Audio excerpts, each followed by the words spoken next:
এখানে যাতে কোনো ধরনের নাশকতা সন্ত্রাস কোনো ধরনের কাজ যাতে আমাদের বাধাগ্রস্ত করতে না পারে, আমরা সেভাবে আইনানুগ ব্যবস্থা নিব।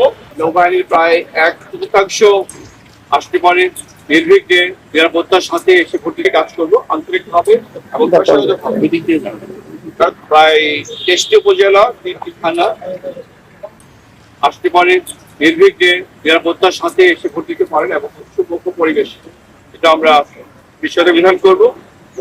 নৌবাহিনী কর্মীদের সাথে পুলিশ আছে, আনসার আসবে, কোস্টগার্ড আছে। তো আমরা সবাই সম্মিলিত ভাবে আমরা ইনশাল্লাহ এই নির্বাচনটা সুষ্ঠুভাবে পরিচালনা করতে সক্ষম হবে। সবাই আমরা সেভাবে কাজ করবো যাতে করে এই অঞ্চলের এলাকার ভোটাররা সম্পূর্ণ নিশ্চিত এবং নির্ভীককে শান্তিপূর্ণভাবে আসতে পারে এবং এই ভোটে অংশগ্রহণ করতে পারে।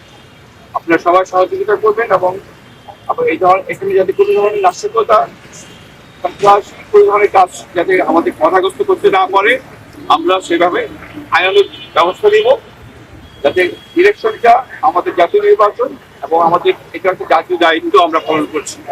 এবং আমি মহান আল্লাহ তাআলার কাছে দোয়া করবো যাতে করে আমরা এই দায়িত্বটা সুষ্ঠুভাবে পালন করতে পারি।